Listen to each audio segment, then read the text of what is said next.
Chapter 28. Hydrogen burning in the heart of the sun. Being deadish was a pain in the ass, no question about it.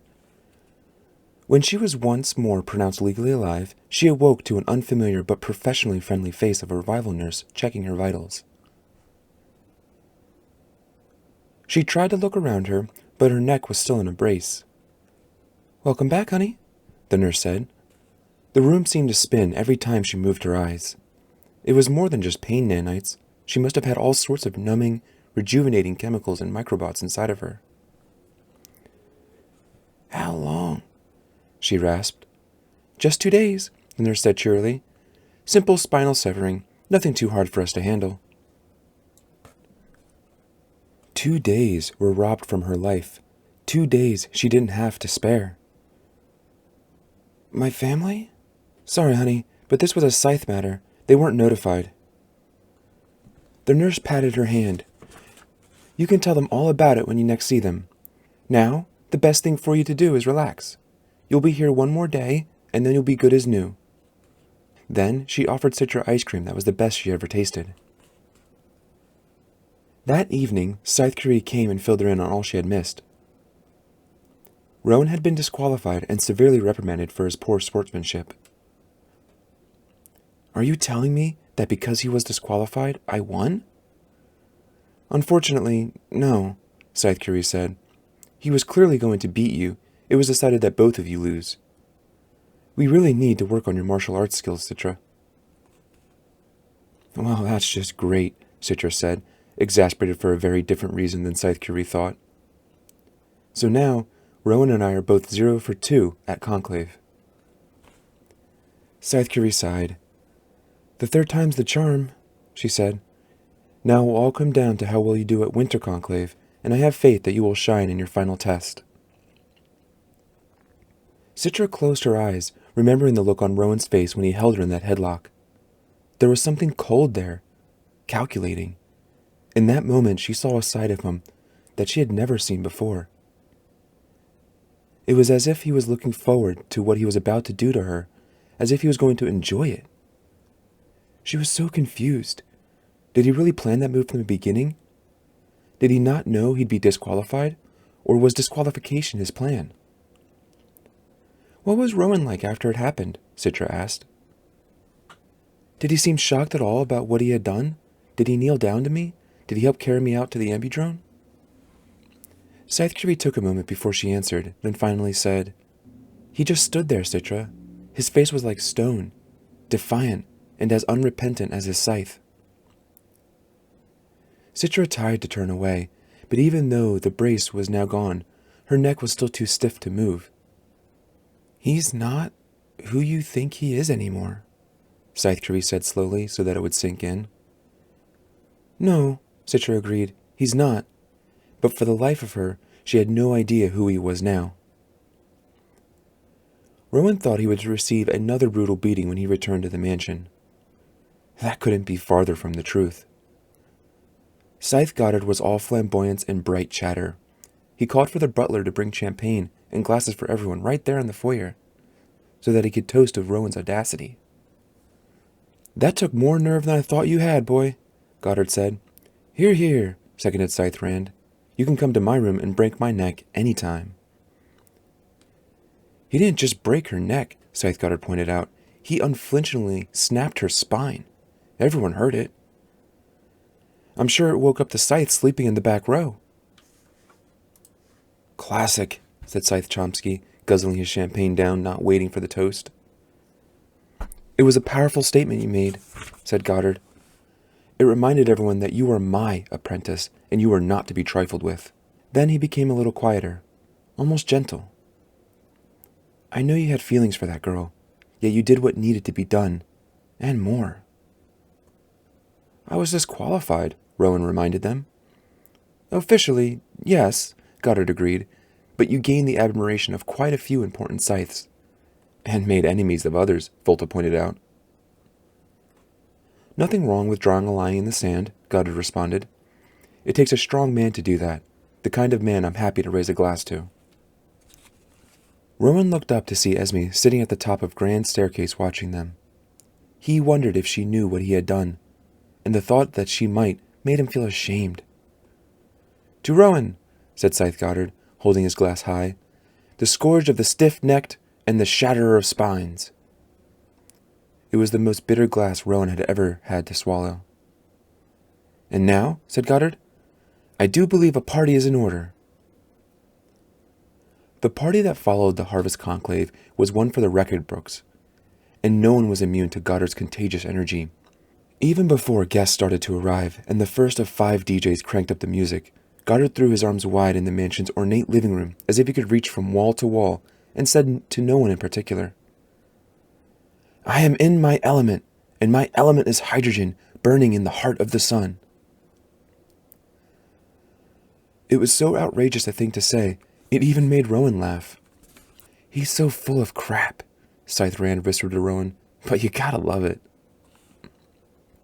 As the rooms and the terraces and the pool deck began to fill with partiers, Rowan began to rise from the funk he had been left in after his awful bout with Citra. "I checked for you," Scythe Volta told him. "Citra's conscious and has one more day in the revival center. She'll go back home fully recovered with Scythe Curie. No harm, no foul." "Well, plenty of foul, but that's what you wanted, wasn't it?" Rowan didn't answer him. He wondered if anyone else was insightful enough to know why he did what he did. He hoped not. Then, Volta got serious in the midst of revelry around them. "Don't lose the Scythehood to her, Rowan," he said. "At least not on purpose. If she beats you fair and square, that's one thing. But submitting herself to her blade because of raging hormones is just plain stupid." Maybe Volta was right. Perhaps he should do his best in their final trial, and if his best outshined Citra, he would accept the Scythe ring. And then maybe he would glean himself as his first and only act. Then he'd never be faced with the fact of having to glean Citra. It comforted Rowan that he had a way out, even though it was a worst-case scenario. The rich and famous arrived by helicopter, by limousine, and in one bizarre but memorable entrance, by jetpack. Goddard made a point to introduce Rowan to them all, as if Rowan were a prize worth showing off. "Watch this boy," Goddard told his high-profile guest. "He's going places." Rowan had never felt so valued and validated. It was hard to hate a man who treated him like the meat rather than the lettuce. "This is how life was meant to be lived," Goddard told Rowan, as they luxuriated in his open-faced cabana, looking out over the festivities. "Experiencing all there is to experience and enjoying the company of others. Even when some of those others are paid to be here?" Goddard looked out over the crowded pool deck that would have been far less dense and far less beautiful had it not been for the presence of professional party guests. "There are always extras in every production," he told Rowan. "They fill in the gaps and make for pleasant scenery. We wouldn't want everyone to be a celebrity, would we? They do nothing but fight." In the pool, a net went up, and dozens gathered for a game of volleyball. "Look around you, Rowan," Goddard said in utter contentment. "Have you ever experienced such good times as these? The commoners love us not because of the way we glean, but because of the way we live. We need to accept our role as the new royalty." Rowan didn't see himself as royalty, but he was willing to play along, at least today. So he went to the pool and jumped in, declaring himself captain of the team and joining Scythe Goddard's loyal subjects in their game. The thing about Scythe Goddard's parties is that it is very difficult not to have a good time, no matter how hard you tried. And with all these good feelings that abounded, it was very easy to forget what a ruthless butcher Goddard was. But was he a killer of Scythes? Citra hadn't directly accused Goddard, but it was clear that he was her prime suspect. Citra's investigation was troubling, yet try as he might, Rowan could not find a single instance since he'd been in Goddard's presence where Goddard did anything that was illegal by Scythe law. His interpretations of the commandments might have been stretches, but nothing he did was an actual violation.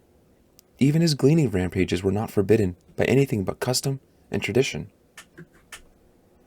"The old guard despises me because I live and glean with a flair they sorely lack," Goddard had told Rowan. They're a crowd of bitter backstabbers, envious that I've found the secret of being the perfect Scythe.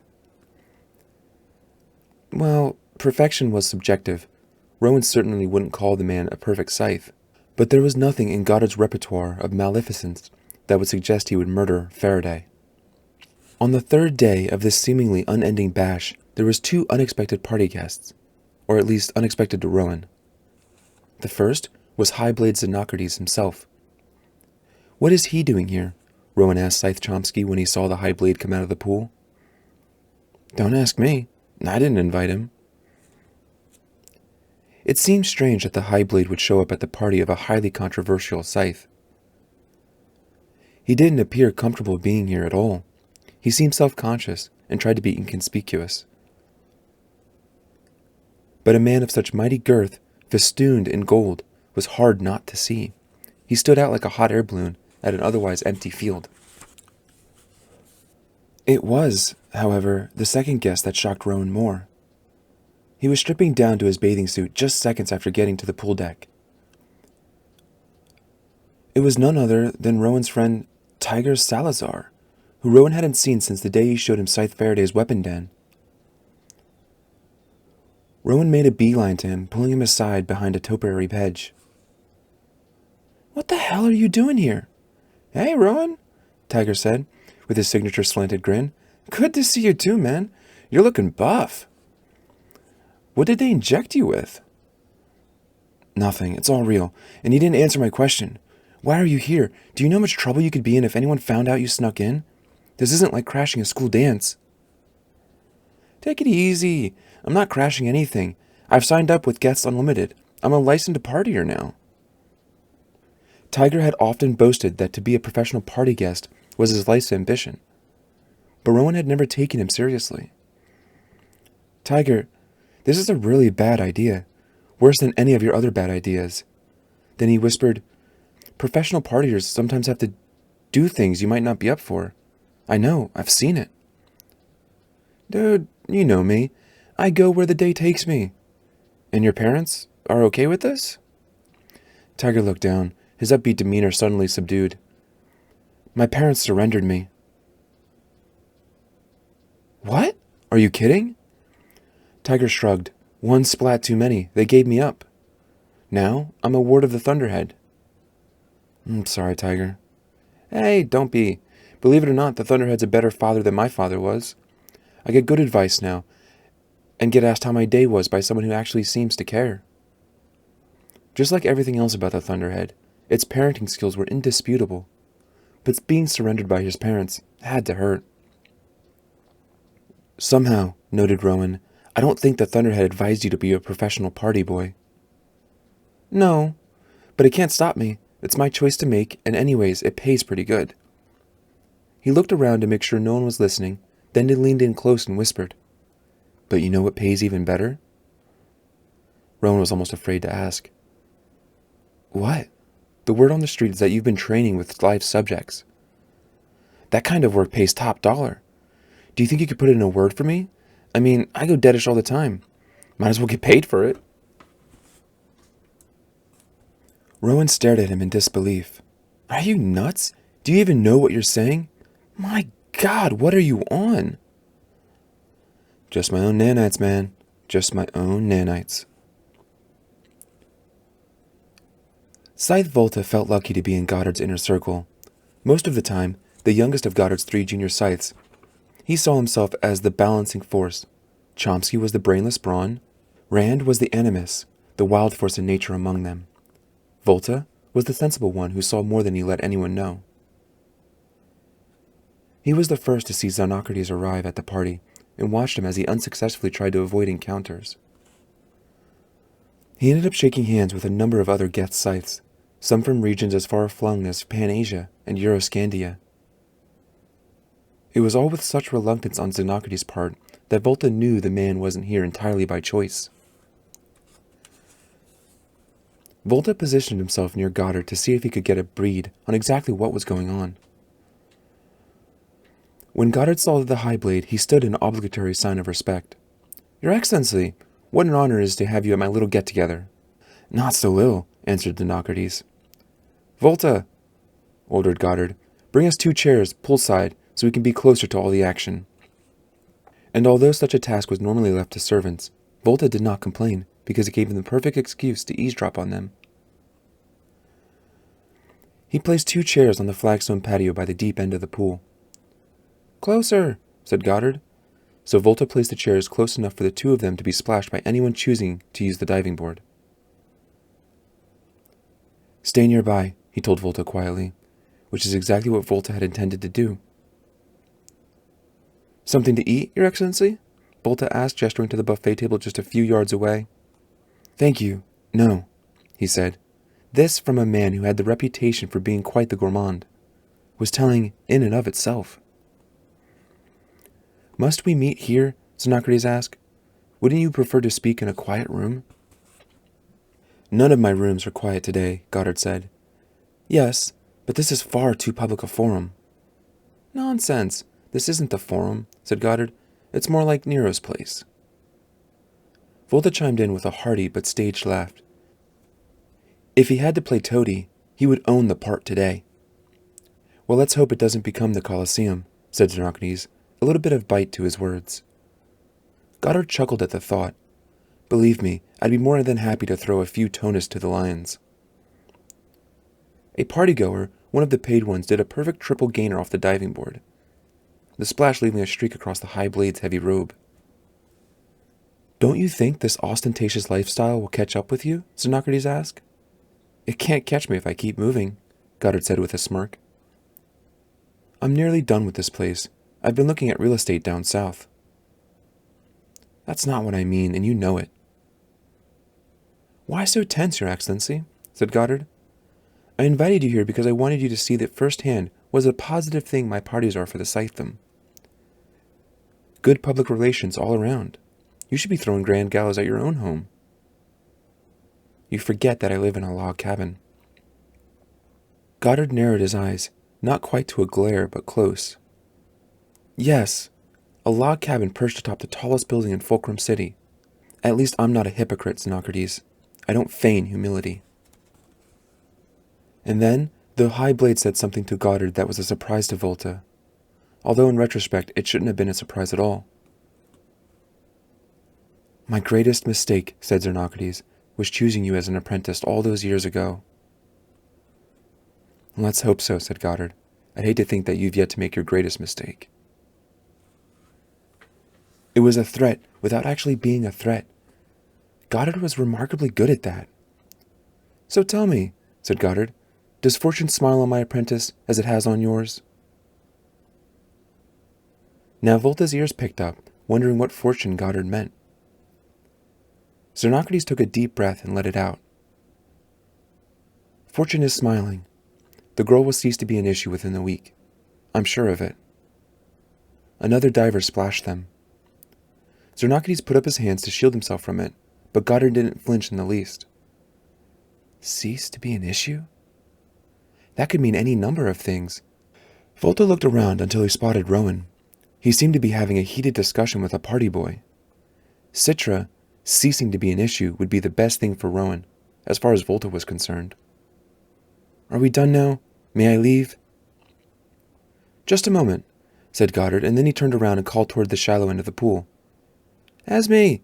Esme, come here. There's someone I want you to meet." The look of terror that came over the high blade's face was chilling. This was indeed getting more interesting by the minute. "Please, Goddard. No." "What's the harm?" Goddard said. Esme, water wings and all, came trotting along the pool's edge to them. "Yes, Scythe Goddard?" He beckoned to her, and she sat on his lap, facing the man in gold. "Esme, do you know who this is?" "A Scythe? Not just any Scythe. This is Xenocrates, the High Blade of Mid-America. He's Mr. Big." "Hi," she said. Xenocrates offered a pained nod, not meeting the girl's eye. His discomfort at this encounter radiated like heat. Volta wondered if Goddard had a point, or if he was just being cruel. "I think we met before," Esme said, "a very long time ago." Xenocrates said nothing. "Our esteemed friend is far too uptight," Goddard said. He needs to join the party. Don't you agree, Esme? Esme shrugged. He should just have fun like everyone else. Wiser words have never been spoken, said Goddard.